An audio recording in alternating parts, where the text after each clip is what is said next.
ابو نصر سنجری کا واقعہ بیان کر کے بات ختم کرتا ہوں. مختصر میں دیکھیے انہوں نے دنیا کو اپنے جوتوں کی نوک پر رکھ کر کیسے اڑایا ہے. ایک مرتبہ کا واقعہ ابو اسحاق رحمۃ اللہ علیہ راوی وہ بیان کرتے ہیں. ابو نصر سنجری سجستان کے رہنے والے تھے, علم حاصل کرنے کے لیے کہیں نکلے ہوئے تھے. ان کے بارے میں آتا ہے ان کے پاس بیٹھے ہوئے تھے ایک مرتبہ ابو نصر سنجری رحمۃ اللہ علیہ, بڑے محدث تھے, بڑے اللہ والے تھے. بیٹھے ہوئے تھے, ان کے پاس ایک عورت آتی ہے, تھیلے میں 1000 دینار ہوتا ہے. 1000 روپیہ نہیں, دینار سونے کا ہوتا ہے. سونے کے سکے کو دینار کہا جاتا ہے. 1000 کا تھیلا تھا, لا کے رکھ دیا. پوچھا کیوں آئی ہو اور اس کا کیا مطلب ہے؟ اس عورت نے کہا میں آپ سے نکاح کرنا چاہتی ہوں, مجھے آپ کے علم اور علوم سے محبت ہو گئی ہے, لہٰذا یہ روپیہ لیجئے اور اپنی نکاح میں مجھے شامل کر لیجئے. انہوں نے کہا تھیلا اٹھاؤ اور چلی جاؤ.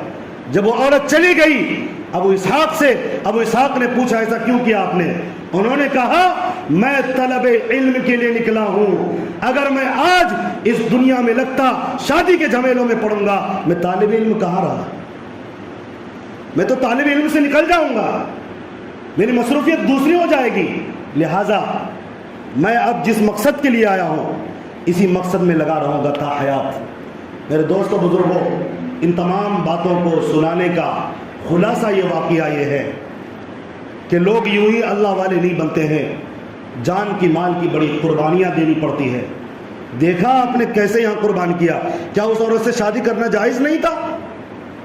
لیکن انہوں نے کہا میں آیا ہوں کسی اور کام کے لیے, اس کام کا موقع جب ہوگا جب میں گاؤں جاؤں گا, ابھی علم حاصل کرنے کے لیے نکلا ہوں. اس لیے میرے دوستوں بزرگوں, اب ہمارے لیے ایک ہی راستہ ہے. اگر ہم عاشق نبی ہیں, اگر صحابہ کو مانتے ہیں, ان کے خون کا ذرہ برابر بھی درد ہے, انہوں نے قرآن پہنچانے کے لیے محنتیں کی. ٹوپی اور ہمارا لباس آج ہمیں چمکاتا ہے, ان کے قربانیوں کا نتیجہ ہے. اگر ذرہ بھی احساس ہے تو صرف نماز پڑھنے سے اور اسی طریقے سے تھوڑا بہت قرآن پڑھ لینے سے کام نہیں چلے گا. قرآن پاک کو پڑھیے اور اپنی نسلوں کو پڑھانے کی فکر کریے, ورنہ آپ سوچو گے میں عاشق نبی ہوں اور صحابہ کے عاشقین میں ہوں. یہ صرف سوچ ہو سکتی ہے, اللہ کے یہاں اس خیال اور سوچ کی اللہ کی قسم کوئی قدر و قیمت نہیں ہے. آپ ایک طرف عاشق کہتے ہو اور ایک طرف کتے انگریزوں کے پیچھے موبائل دیکھ دیکھ کر ادھر مرے جا رہے ہیں, دنیا کے پیچھے بھاگے جا رہے ہیں. اللہ تبارک و تعالی ہم تمام کو کہنے سننے سے زیادہ عمل کی توفیق عطا فرما دے. اللہ تعالی ہماری بے حسی ختم فرمائے, اللہ بے غیرتی کو دور فرمائے, اللہ غیرت مند بنا دے, اللہ عاشق نبی بنا دے, اللہ عاشقین صحابہ